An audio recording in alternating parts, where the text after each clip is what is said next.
May kilala ba po kayo may ganitong sakit?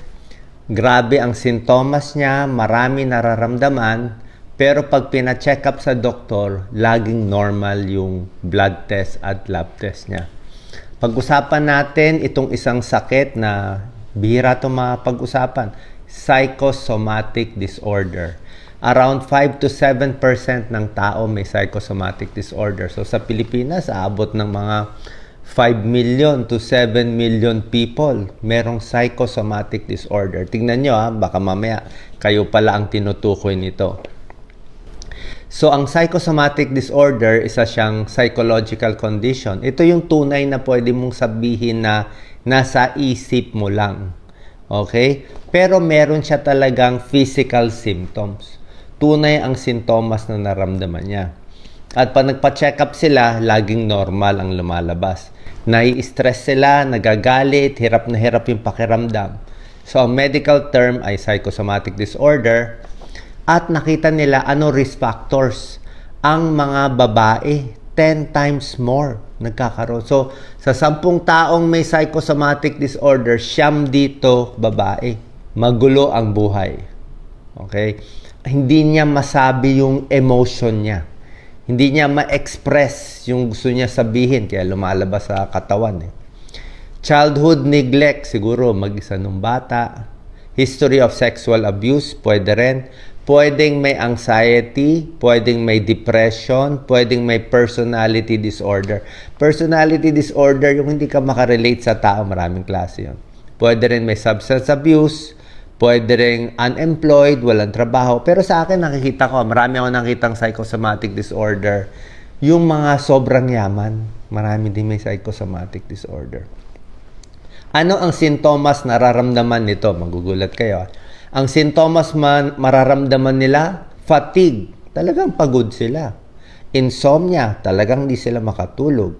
Aches and pain, masakit ang likod, masakit ang muscle, talagang masakit.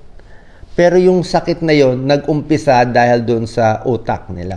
High blood, talagang high blood sila. Hirap din sila huminga. Halo-halo tong sintomas. Laging makulo ang tiyan, di ba? Papasok na sa school, may exam, biglang nagtatae. Alam na natin yan.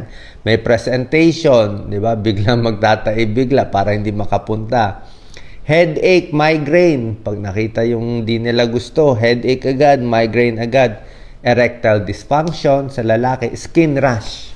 Yung naglalabasan yung, pag nakakita akong pasyente na maraming kati-kati, stress yun. Nagkakamot yun na hindi niya alam. Stomach ulcer, pwede rin. Bukod dito sa sintomas, hindi ko po sinasabi peke yung sintomas nararamdaman nila talaga to. Pero ang cause niya, hindi talaga yung ordinary sakit. Like, pag sinabi mong headache, hindi ang cause migraine. Oo, pag sinabi mong high blood, hindi ang cause cholesterol, maalat ko, hindi yun ang cause. Ang cause nun, psychosomatic. Ibig sabihin, yung isip na sobra siyang stress at maraming mga baggage sa ulo, lumalabas sa katawan ng ganitong sintomas. Ano pa? Bukod sa sintomas nito, meron tayong clue. Ito clue namin, doktor, na baka psychosomatic to, hindi talaga tunay na sakit. Itong mga pasyenteng to, they become angry and irritable. Pag sinabi mo, baka nasa isip lang, magagalit sila, irritable sila. Sasabihin nila, mali ang diagnosis mo, mali ang doktor na pinuntahan ko, nadidepress sila, nanginginig, anxious, at ito pa isang clue. Palipat-lipat sila ng doktor. Doctor hopping yon. Check up dito, check up doon, check up dito. Ikot ng ikot ng ikot. Tapos, nahihirapan na sila mag-function sa trabaho, sa school, at sa mga social circle. Hindi na mahirapan na. Okay? Ano ang cause? Ang tingin nila, baka yung sa sobrang stress na maraming iniisip na takot sa ulo nila, nagre-release yung stress ng cortisol, hormones, kaya mapapasakit mo yung buong katawan mo. Actually, common yan Pero, okay bibigyan ko kayo agad ng warning. Ang warning, syempre, bago ko sabihin na psychosomatic lang yung sakit mo, dapat ma-check ko muna lahat na hindi talaga tunay na sakit. Okay, kailangan marami kang laboratory test na negative muna. Kasi mamaya, sabihin ko yung headache, psychosomatic, yung pala may aneurysm, di ba? Mali naman yun. So, ano ang basis natin for diagnosis? Okay? Ano criteria? Kadalasan ng criteria nito, naglilipat-lipat siya ng maraming doktor. Pag chinek up mo yung katawan, normal. Normal. Walang murmur, walang rals, okay yung katawan. Pag ginawa mo ng laboratory test, normal din. Normal yung blood test niya. Oo. Tapos, dapat 6 months or more na niya naramdaman. Kasi siyempre, pag na-stress ka, baka sandali lang. Pero kung 6 months na yan, laging normal ang test, paikot-ikot sa doktor, at ito pa, persistent thoughts, persistent worries and anxieties about the symptom. Parang na-obsess na sila. Meron silang obsession for the month eh. Kaya first month, obsession ko, itong kamay ko. O kaya masakit. Next month, obsession ko, baka may stroke ako. Next time, obsession ko, baka ma-heart attack ako. So, palipat-lipat yung obsession nila. So, actually, psychosomatic disorder, isa rin talaga siyang sakit na talagang napoproduce mo kasi nga sa sobrang stress na inisip mo. Ano ang gamutan sa kanila? Oo, mahirap yung pakiramdam nila. Ano ang gamutan? Ang gamutan dapat kausap ng tao. Cognitive behavioral therapy. Mahirap sabihin, baka magalit yung pasyente, pero ang correct talaga is pupunta sa psychologist, pupunta sa psychiatrist, kaya lang ayaw nila to. Ayaw nila. Sabihin nila, wala nga, pinipilit nga na meron. Pero psychologist, psychiatrist, may tulong. Psychologist, usap lang. Psychiatrist, more gamot ang binibigay. Pwede rin naman sa kaibigan, close friend, family, sa pare, sa counselor, sa pastor. Pwede rin naman itry yun sa kaibigan. Okay? Minsan, merong antidepressant, tsaka lahat ng stress reduction pwede. Na inire-relax mo yung sarili mo. Naisipin mo lang, ito sabi ni Doc Willie, psychosomatic lang yan. Tsaka ang dami po nito, 7 million people, di ba? Kung sa Pilipinas. Paano natin mapre-prevent to? Bawasan mo yung stress mo. Yung mga trabaho mo. Be realistic sa mga bagay na hindi mo na makontrol. Tumatanda, masakit ang katawan, may arthritis. Wala tayong magagawa. Yun talaga ang buhay Exercise regularly para may good hormones ka. Lakad ka lang na lakad. Huwag lang lagi nakakulong. Lagi nakakulong sa bahay, walang kinakausap, lalong kung ano-ano maiisip. Kailangan, very important, enough ang tulog. Pag wala kang tulog, nako, kung ano-ano maiisip mo, lalo dapat tulog na tulog. More sleep, less stress sa utak. Maging aware ka lang, pwede ka magsulat para maging aware ka na yung pag-iisip mo. Ba't ganito ang mag-isip? Baka maayos mo yung isip mo. Bawal alak, bawal smoking, lalong lalala, huwag magpapataba, diba? Tapos yung mga relaxation, deep breathing. Next, kailangan mo support ng mahal mo sa buhay. Ito yung magpaparelax sa'yo, yung mga pamilya mo, apo mo, o sinong gusto mo, yung loved ones mo. And lastly, mag-set ka lang ng limit sa trabaho mo. Hanggang dito lang work ko, di bali na maliit ang kita, kasi pag more pressure, more lalabas itong mga sakit. Okay? Ano prognosis? Ano mangyayari sa mga taong to? Hindi po kayo mamamatay, huwag kayo mag-alala.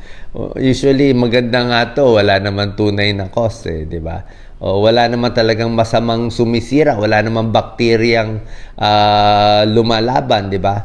So, dapat ang sintomas ng psychosomatic disorder, marami pang pangalan to somatic symptom disorder, somatic symptoms, somatic pain, yung pain galing lang sa isip, mababawasan siya through time.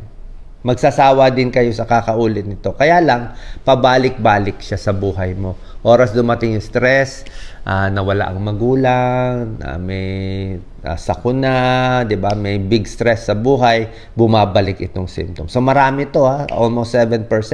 Kakabit nito anxiety and depression. Okay, finally, ano tatanong mo sa doktor mo? Siyempre, lagi kang doctor hopping to Ano itatanong mo sa doktor mo? Okay, ito lang kailangan mo itanong. Ano ba tong sintomas ko? Ano nagkakos? Sasabihin niya, negative ang test mo, baka na-stress ka lang. Tanggalin natin yung basura sa utak mo. Anong basura? Basura na takot mamatay, basura na takot may mangyari sa anak, meron kang undue fear, takot na iwanan, takot na may gawing masama, lahat ng takot na mag-earthquake, lahat ng takot, yun ang kailangan matanggal sa utak mo para mabawasan yung stress. How can I relieve them? Talk lang ng talk para ka naglalabas ng basura. Kung yung nana, hinihiwa para lumabas yung nana, yung pus, yung stress, kailangan ilabas para mawala sa utak. Pero in a healthy way, Hindi yung paglabas yung sisigawan natin ibang tao. Kailangan ba ako magpa-check sa psychologist, psychiatrist? Itanong nyo sa doktor nyo. I think wala namang masama. Mahal lang ang psychologist. Diba? Ito pa mga tatanong nyo. Kailan ko malalaman na emergency na ako? Emergency, yung talagang tunay. Kung blood pressure mo, 200, emergency yun. Diba? Kung talagang nanghihina. Pero usually, ito mga pumupunta sa emergency room, tapos pag chinek up sila, normal naman. Wala naman makita. ECG. Mahirap kasi ipilit i-fake yun Hindi mo na ma-fake yung ECG na abnormal o yung cholesterol mo, blood sugar mo, itataas mo, hindi na kaya gawin. Pero ang kaya mo gawin, isakit ang ulo, isakit ang likod, isuka, kaya mo rin yung gawin, di ba? And gaano kadalas ang visit sa doctor? Sa akin, hindi rin pwede masyadong madalas, magiging dependent ka. Yung lang, every month, every 3 months. And magpatulong tayo sa family and friends. Okay? Tulad na sinabi ko, bago natin i-label ang tao na psychosomatic disorder, although maraming ang ganito talaga ang sakit, i-rule out lang natin. Lagi ko naman inisip, check natin, baka nga may aneurysm o may problema. Pero pag na-MRI ka na, wala naman pala. O baka may bara sa puso, na ECG na 2D echo, wala nga makita di ba? Mahirap ipilit yun. Masakit ang tiyan, lagi, nakita naman, wala So, kung wala naman talaga nakita, baka try nyo muna to. Relaxation, yung mga pamparelax, tsaka healthy foods, exercise, enough sleep, baguhin yung outlook sa buhay. Minsan, reframing lang yan Alam nyo, reframing. Maraming strategy, baka tuturo ni Doc Lisa. Reframing, ano reframe? Pag iniisip mo, ako pinakamalas kasi wala akong pera, wala akong trabaho, nag-aaway kami ng ganito, ng friends ko, i-reframe mo. Sabi mo, at least, healthy pa naman ako. Nakakain ako, may kaibigan ako. So, ni-reframe mo siya. Or kung ito, masama loob ko, sakit ang kamay ko, hindi ko magalaw kulang. I-reframe mo. Yung ibang tao nga, walang kamay, walang paa Walang kamay, walang paa, nagiging masaya pa rin sila, nakakapangasawa sila, happy sila, nakaka-speech sila. So, bakit siya kaya nga niya? Walang kamay, walang paa. Ikaw, complain mo lang, masakit dito, masakit ang tuhod. So, pag ni-reframe mo yung sarili mo, a little better. Pag kinumpara mo sarili mo, ay bakit siya ang yaman-yaman, ang dami niyang kotse, dami niyang bahay, inggit ako. Pero pag tinignan mo yung mga pulubi, wala na mga mapuntahan na talaga naghihirap na lang. So, pag na-reframe mo siya, mas gagaan yung pakiramdam mo. Kaya nga ako, lagi tayo tumutulong sa charity work, kahit noon pa, up to now. Yun ang nakakabawas sa anxiety, sa depression. Huwag mo i-compare sarili mo sa mga mayayaman. Tingnan mo na lang kung anong magagawa mo na sa kaya mo, abot kaya mo, para maging masaya ka sa buhay mo.